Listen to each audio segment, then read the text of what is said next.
성도님들에게 여러 질문을 받게 됩니다. 이런 경우에는 어떻게 해야 될까요? 이렇게 하는 것이 죄가 됩니까? 아닙니까? 이러한 질문들을 하는 것은 신앙적 관점에서 답을 달라는 것입니다. 만약에 그 질문들이 명확한 이 옳고 그름이 있는 그런 문제라면 바로 대답해 줄 수 있을 겁니다. 만약에 친한 친구가 있는데 어디 모임에 가자고 해서 같이 가서 또 모임을 가지고 또 이 교제를 이어갔는데 그러다 보니까는 나중에 알고 보니까 거기가 이단 모임이더라. 친구는 그래도 친절하게 대해주고 잘 대해주니까 계속 가자고 이야기하는데 만약에 나는 안 가겠다 그러면 이 친구와의 관계도 끊어질 것 같은데 어떻게 하면 좋겠냐? 그렇게 만약에 물어본다면 단호하게 가지 말아라. 그 모임에 가지 말아라. 대답해 줄 수 있을 겁니다. 그런데 대부분의 질문들은 명확하게 yes, no로 대답해 줄 수 없는 문제를 가지고 질문을 해 옵니다. 여러분, 왜냐하면 옳고 그름이 명확한 문제가 아니라 각 사람의 상황에 따라서 그 사람에게 어떤 것이 더 적합하냐, 그런 문제가 더 많기 때문입니다. 오늘 본문에 나오는 고린도 교회의 상황도 마찬가지입니다. 사도 바울에게 질문하는 그 질문도 그러한 상황이라는 겁니다. 고린도전서 우리가 살펴보고 있는데 이 고린도전서의 본론부는 15장까지 이어집니다. 15장까지 이어지는 본론부에서 크게 두 부분으로 나눌 수가 있는데 6장까지를 전반부로 보고요. 7장부터 15장까지를 후반부로 봅니다. 전반부에 해당하는 6장까지의 말씀에서는 고린도 교회가 당면하고 있는 문제들에 대한 이 내용들이 다뤄졌습니다. 그래서 분열의 문제, 또 음행의 문제, 그리고 소송의 문제를 다루었습니다. 그런데 그 후반부에서는 여러 가지 질문들, 신앙생활을 해 나가면서 이제 있게 되는 의문들, 질문들에 대해서 사도 바울이 답하는 그러한 내용으로 되어져 있습니다. 여러분, 바울에게 질문했다는 것은 고린도 교회 안에서 여러 의견들이 공존했다는 것들을 의미합니다. 그 안에서 다 해결하고 명확했다면 질문할 필요가 없겠죠. 그런데 그렇지 않은 겁니다. 여러 의견이 있는 거예요. 잘 모르겠는 겁니다. 어떤 것이 가장 좋은 결정일까? 어떤 것이 맞는지 잘 모르겠는 거예요. 그래서 그 부분에 대해서 사도 바울에게 질문하는 내용들, 그리고 그 답변들이 15장까지 이어지게 되는 것이죠. 그 첫 번째 내용이 7장 전체에 나오는 결혼에 대한 문제입니다. 여러분, 고린도 교인들이 결혼에 대해서 질문한 것은 고린도 사람들, 그들이 발딛고 살아가는 고린도 지역의 사람들이 가지고 있었던 헬라의 이원론 사상과 연관이 있습니다. 고린도 사람들은 일반적으로 육체는 악하고 영혼은 순수하다는 이원론 사상에 빠져 있었습니다. 그 이원론 사상이 두 가지 극단을 가져오게 되는데 그 한 가지는 육체는 악하고 영혼은 순수하니까 육체를 어떻게 사용하든 상관이 없다는 겁니다. 그러면 그것이 어떻게 나타나겠습니까? 음행과 방탕으로 나타나는 겁니다. 거리낌 없이 육체를 가지고 죄를 저지르게 되는 것이죠. 그래서 이 결혼에 대한 그런 것들도 결혼도 이혼도 아무런 기준 없이 그렇게 해야 하게 되는 겁니다. 육체는 어차피 아무것도 아니라. 또 한 가지 극단은 반대로 육체는 악하기 때문에 영혼을 순수하게 보호하기 위해서 여러분 육체적 본능을 제어해야 한다는 그러한 자들도 있는 거죠. 이들은 어떤 식으로 나타나냐면 극단적인 금욕주의로 나타나게 됩니다. 결혼도 안 하고, 그러니까 남성은 여성을 아예 가까이 하지 않고 그러한 금욕적인 생활로 나타나게 되는 거죠. 이러한 고린도의 그런 상황, 그들이 생활하는 삶의 자리의 그런 모습들이 고린도 교회에도 영향을 미치게 되는 것이죠. 더욱이 교회 내에는 임박한 종말론이 있었습니다. 곧 주님께서 오신다. 그러한 임박한 종말 사상이 많았는데 성도들 사이에 어떻게 했습니까? 주님 곧 오실 텐데 미혼자들은 결혼을 꼭 해야 되나? 그리고 주님 곧 오실 텐데 이미 결혼한 사람들, 특별히 믿지 않는 사람과 결혼 생활을 하는 사람들은 어떻게 해야 될까? 헤어져야 될까? 그냥 있어야 되나? 여러분, 이러한 의문이 드는 겁니다. 이러한 결혼에 대한 여러 가지 혼란으로 인해서 바울에게 질문한 것이죠. 그래서 바울은 7장 전체에 걸쳐서 부부 생활, 그리고 결혼, 이혼, 이러한 문제를 전반적으로 다루고 있습니다. 1절 말씀에 보면 너희가 쓴 문제라고 되어져 있습니다. 이것은 고린도 교회에서 바울에게 질문한 그 문제들을 이야기하는 겁니다. 특별히 결혼에 대해서 이 질문하는 문제들에 대한 이야기인데 이러한 겁니다. 남자가 여자를 가까이 하지 않는 것이 좋은 것 아닙니까? 그러면 결혼하는 것보다 독신으로 사는 것이 더 좋은 것 아닙니까? 그러한 질문을 하게 되는 거죠. 이러한 상황 가운데서 혼자 지내는 것 괜찮다라고 대답하면 추가적인 질문이 나옵니다. 그러면 이미 결혼한 사람은 어떻게 합니까? 결혼을 했는데 혼자 지내는 것이 더 좋다면 어떻게 합니까? 특별히 지금 믿지 않는 사람과 부부 생활을 하고 있는데 어떻게 해야 됩니까? 이혼해야 됩니까?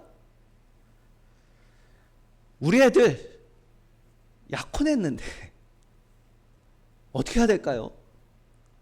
결혼하는 게 나을까요? 결혼하지 않는 게 나을까요? 이런 질문들이 나오는 거죠. 그런 것들에 답변을 주는 겁니다. 그런데 사도 바울의 답변에서 바울이 다른 서신서에서는 나오지 않는 표현들을 쓰고 있습니다. 10절에 보면 명하는 자는 내가 아니요 주시라, 그러한 표현을 쓰고요. 그리고 12절에는 이는 주의 명령이 아니라 가로치고 그렇게 나와요. 또 6절에는 허락이요 명령은 아니다, 그러한 표현들도 나옵니다. 이 문제가 어떤 것은 명확하게 따라야 하는 것도 있지만 상황에 따라서 선택해야 함을 말해주고 있는 겁니다. 그렇지만 선택의 상황이라도 아무렇게나 선택하면 되지 않는 거죠. 결정을 하는데 자유가 있으니까 아무렇게나 결정해도 된다는 말은 아닙니다. 바른 결정해야 되는 거죠. 그래서 이 7장에 전반적으로 결혼의 문제를 다루고 있지만 그것만을 다루고 있지 않습니다. 여러분, 여러 가지 문제들, 명확하지 않은 답, 명확한 답이 없는 문제에 대해서 어떻게 결정하고 어떻게 선택할 것인가에 대해서 말씀하고 있는 거죠. 이 7장에 사도 바울의 그런 답변을 따라가다 보면 우리가 선택과 결정의 원리를 발견할 수 있게 되는 겁니다. 이 결혼에 대해서 먼저 이 전반적인 관점에 대해서 이야기를 합니다.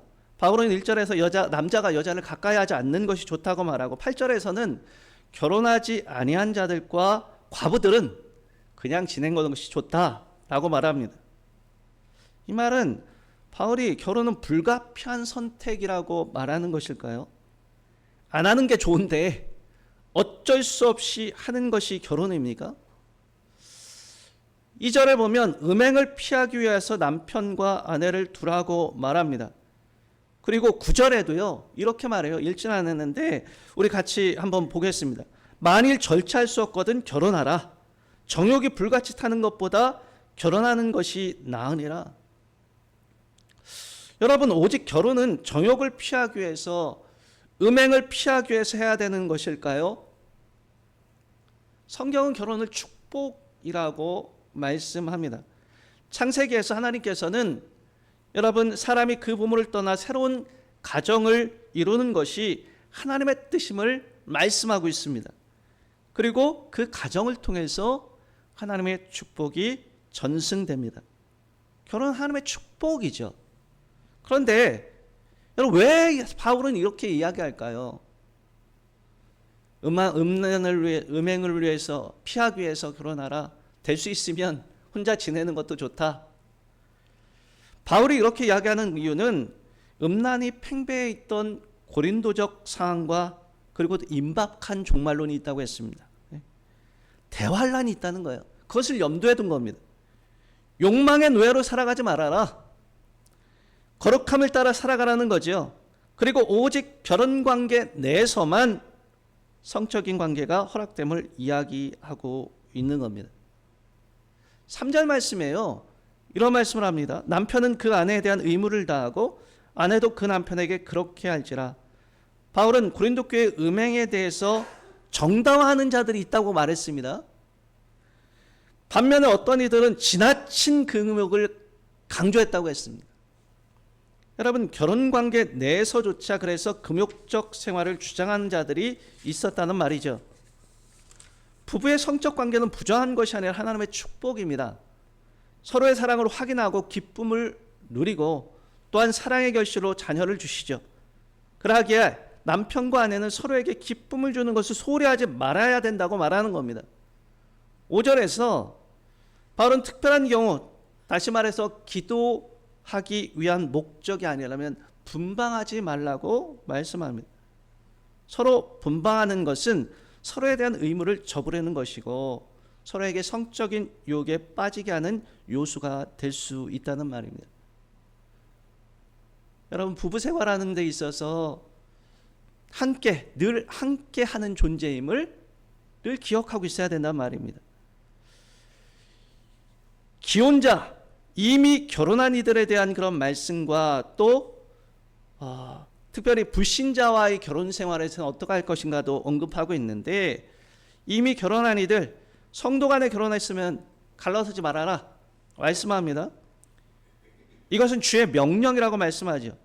하나님께서 짝지어 주신 것을 사람이 나눌 수 없다는 말입니다. 그러면 불신자의 결혼 생활은 어떻게 될까? 이것에 대해서 바울 자신은 이게 자기 의견이다 라는 것들을 전제한 후에 말합니다. 믿지 않는 남편이라 할지라도 불신 남편 혹은 아내가 같이 살기 원하면 그렇게 하라고 말합니다. 그리고 또한 갈라지자, 그렇게 하면 갈라지라고 합니다. 여러분, 여기에서 누구의 의견이 주가 됩니까? 지금 믿는 남편, 믿는 아내가 지금 그 의견의 주가 됩니까? 그렇지 않아요. 지금 불신 남편 또는 불신 아내와 같이 살아갈 때 그 같이 사는 그 불신 아내나 남편의 의견이 더 우선시 된다는 거예요. 그걸 배려하라는 말입니다. 여러분, 그래서 함께 그렇게 살고자 하면 살아라. 그리고 무엇보다도 그들이 구원받을 수 있도록 해야 된다는 말이에요. 대전제는 하나님께서 짝지어 주신 그러한 부부관계를 깨트리지 않는 겁니다. 부득이한 문제가 있을 경우에 갈라설 수 있습니다. 그 경우에도 최대한 상대방의 의견을 존중해 주라는 말이죠. 15절 말씀을 같이 한번 읽어보겠습니다. 15절 말씀 시작합니다. 혹 갈리거든 갈리게 하라. 그러나 하나님은 화평 중에 너희를 부르셨느니라. 이 혹 믿지 아니하는 자가 갈리거든 갈리게 하라고 하는데 기다렸다는 듯이 이혼하라는 말이 아닙니다.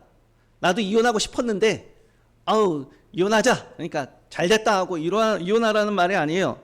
후반절에 그러나 하나님은 화평 중에 너희를 부르셨느니라고 말씀합니다. 하나님께서 화평 중에 부르셨으니 결혼 상태를 계속 유지하도록 최대한 노력하라는 의미입니다. 하나님께서 짝지어 주신 것이기에 최대한 할 수 있는 대로 화평을 위해서 노력하라는 말이죠. 그리고 무엇보다도 구원으로 위해서 힘쓰라. 믿지 않는 자와 산다 할지라도 믿는 자의 모습, 예수 믿는 자의 그런 모습이 그 배우자에게 보여진다면 그들이 그리스도의 그런 복음을 받아들일 기회가 있지 않겠느냐는 거예요. 여러분, 우리가 가정생활에서 그리스도를 보여주는 가정생활을 해야 되는 겁니다. 혹시 믿는 가정이든 그렇지 않는 그 배우자든 우리를 통해서 그리스도를 볼 수 있어야 되는 거죠. 그래서 예수 믿으면 저렇구나, 예수 믿는 그런 사람의 모습은 저렇구나, 우리 남편 우리 아내 예수 믿기 전에는 저렇지 않았는데 예수 믿고 나더니 진짜 달라졌구나, 그 모습을 보면서 그 마음 문이 열릴 수 있게 되는 겁니다. 그래서 그렇게 하라는 거예요. 아직 결혼하지 않은 자들과 재혼에 대해서도 이야기하는데 이 25절에 자기 의견이라는 전제를 달고 있지만 아직 결혼하지 않은 자들은 그냥 지내는 것이 좋다고 얘기합니다. 결혼에 대해서 반대하지 않지만 안 하는 것이 더 좋은 선택이다 이야기합니다. 바울 자신도 혼자 지내요. 독신입니다. 물론 율법에 철저했던 바울이 결혼했었을 것이라는 의견도 있습니다. 그렇지만 지금 현재는 어찌됐든 사별을 했든 아니면 원래 이제 결혼을 안 했든 예수 믿고 나서 혼자 됐든 지금은 혼자 지내고 있다는 말입니다. 그래서 자기처럼 혼자 있는 것이 더 좋다. 부모 입장에서는, 자녀든 부모 입장에서는 복장 털어야 소리죠. 빨리 시집 가야 되는데, 빨리 장가 가야 되는데 사도 바울도 이렇게 혼자 있는 것이 더 좋다고 하지 않냐. 복장 터지는 그러한 말입니다. 그런데 그 이유에 대해서 바울은 그렇게 얘기합니다. 결혼하면 남편은 아내 어떻게 하면 기쁘게 할까, 거기에 집중하게 되고 아내는 남편이 어떻게 기쁘게 할까 염려가 돼서 주를 섬기는 데에 집중하지 못한다. 그래서 약혼했다 하더라도 약혼녀를 그냥 두기로, 결혼하지 않기로 하는 것도 잘하는 것이다. 왜 성경 전체적인 관점과 다르게 바울은 여기에서 이렇게 이야기를 할까? 그 답이 26절에 있습니다. 26절 말씀을 한번 읽어보겠습니다. 시작합니다.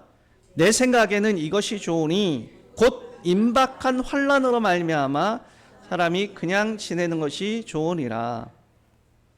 임박한 환난, 이것이 그 이유입니다. 이것을 문자적으로 보면 가까이 다가온 환난이라는 뜻이죠. 곧 다가온다는 말입니다. 그와 함께 종말론적인 환난을 이야기하기도 합니다. 이 시대적 상황이 있는 거예요. 로마의 그런 핍박이 있습니다. 고난이 있어요. 환난이 있어요. 그 가운데서 정말 어려움을 겪을 겁니다. 그리고 초대교회의 그런 상황에서 고난과 핍박 가운데서도 복음으로 해서 정진해야 될 그러한 시대적인 그러한 상황이 있게 되는 것이죠. 여러분, 그러하기에 이것을 일반화시키는 것은 무리가 있는 겁니다. 그 시대에 그 고난과 핍박 그리고 교회의 그런 상황들을 종합해서 사도 바울이 의견을 준 것이라는 말이죠.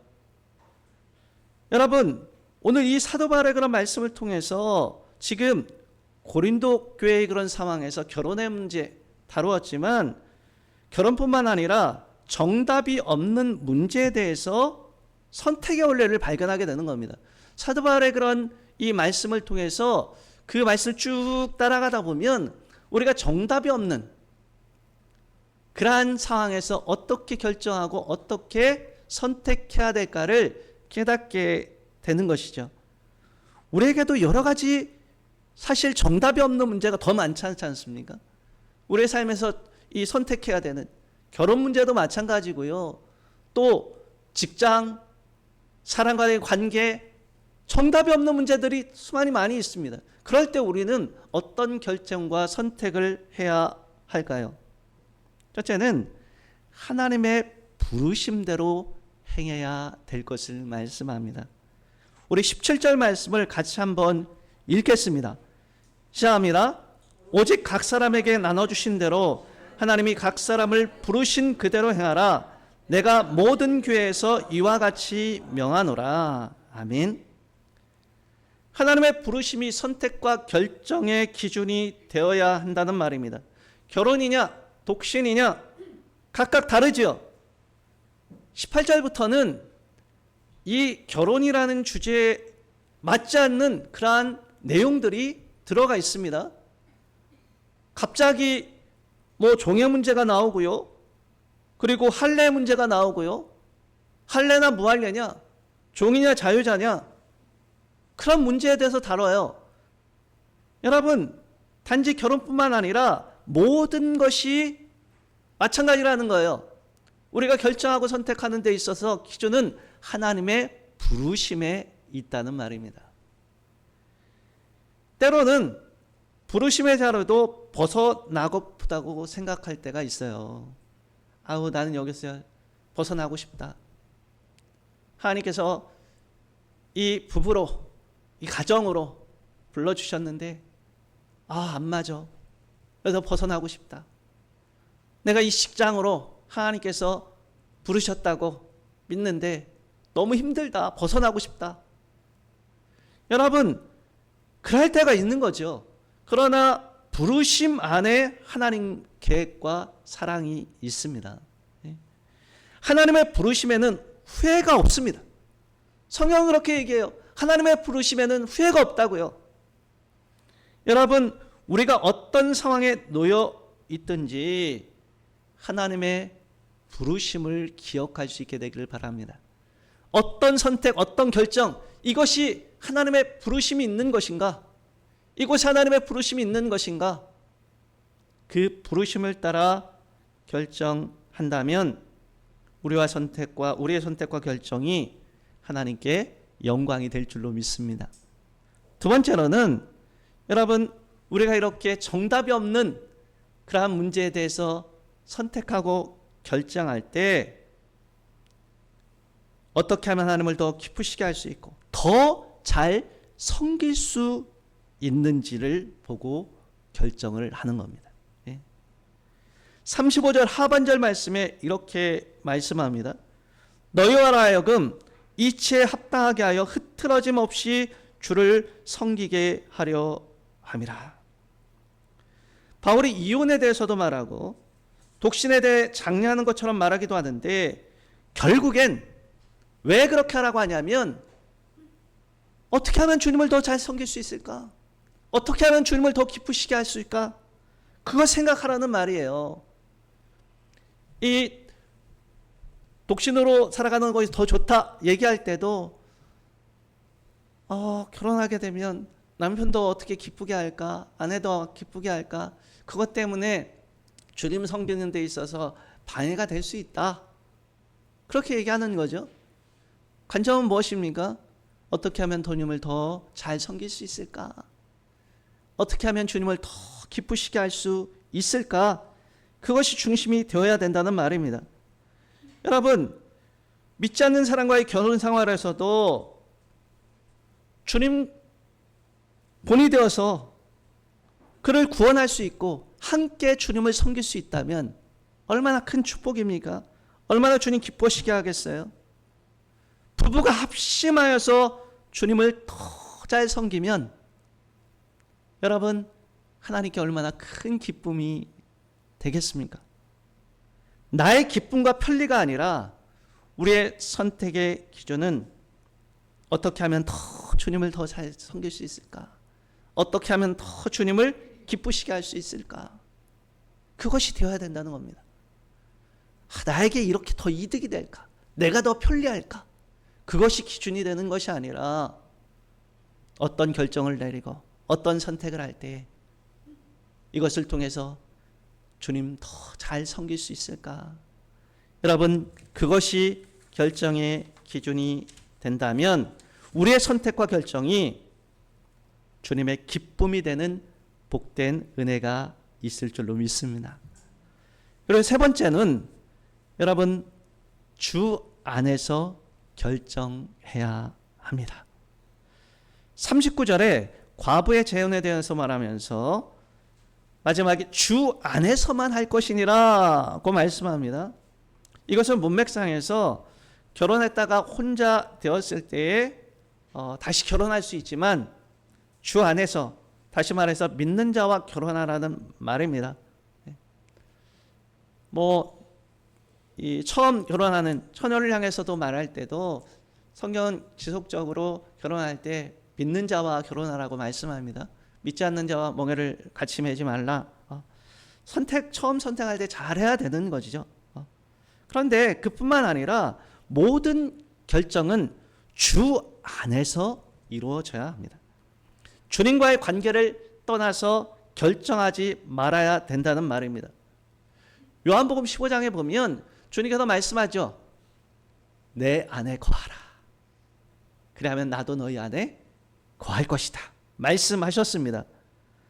여러분, 주님 안에 거한다는 것은 주님과 지속적인 영적 사귐을 가진다는 것을 의미하는 겁니다.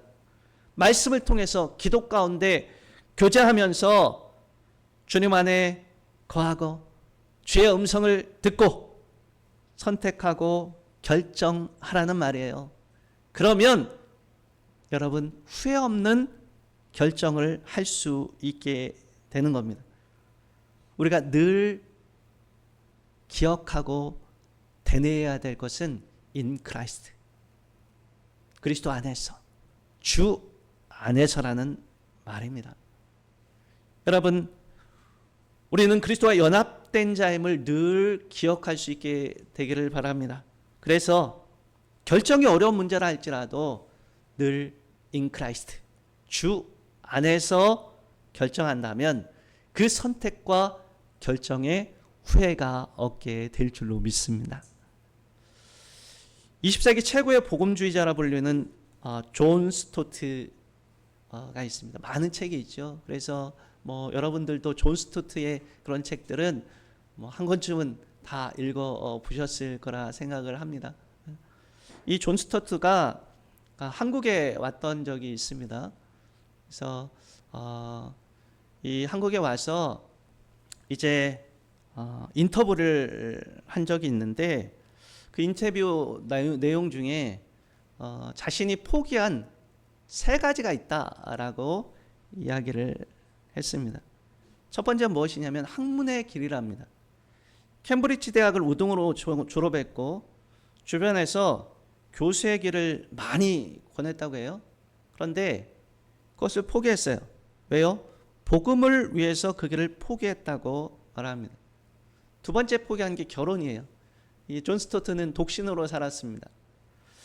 이 결혼에 대해서 심각하게 고민을 했습니다. 그렇지만 자기 자신은 독신으로 사는 것이 주님을 더 잘 섬길 수 있는 길이라 생각해서 결혼을 포기했다고 합니다. 사실 자기가 그렇게 많은 책들을 쓰고 또 이 열정적으로 할 수 있었던 그런 이유들은 홀로 있었기 때문에, 결혼하지 않았기 때문에 가능했다라고 이야기를 하는 거죠. 그리고 세 번째는 이 성공회 소속인데, 존 스토트는 성공회 소속입니다. 이 성공회 내에서 주교나 대주교가 될 수 있는 그러한 기회가 있었지만 그것 포기했다고 말합니다. 많은 제의가 왔었대요. 그렇지만 평목회자로 남는 것이 주님을 섬기는 데 있어서 자신에게 있어서는 더 적합하다고 생각해서 포기했다는 겁니다. 이 존 스토터드 자기가 포기하고 내려놓은 것, 계속 이야기하는 것은 자신에게 있어서는 이게 더 적합하다고 생각했다. 자신에게 있어서는 이것이 더 주님을 섬기는 데 있어서 적합하다고 생각했다. 이야기하는 거죠. 이 존 스토트는 주님을 위해서 자신에게 가장 잘 어울리는 길을 찾아서 평생 그 길을 걸어간 겁니다. 여러분, 하나님께서 우리에게 주신 자유의 영역들이 있습니다. 분명히 자유의 영역들이 있습니다. 그러나 자유의 영역이라고 해서 마음대로 결정해도 된다는 것은 아닙니다.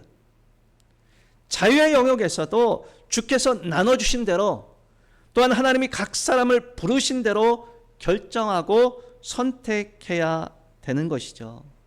여러분, 우리가 늘 주님 안에서, 그리고 부르심을 따라서 주님을 더 잘 섬길 수 있는 것이 무엇인지를 생각하며 내게 가장 잘 어울리는 길을 선택하여 그 길을 걸어간다면 그 길 주님께 영광이요, 또한 우리에게는 감사가 넘치는 그러한 길이 될 줄로 믿습니다. 이러한 선택과 결정으로 하나님께 영광 돌리는 저와 여러분이 될 수 있기를 주님의 이름으로 축복합니다. 기도하겠습니다.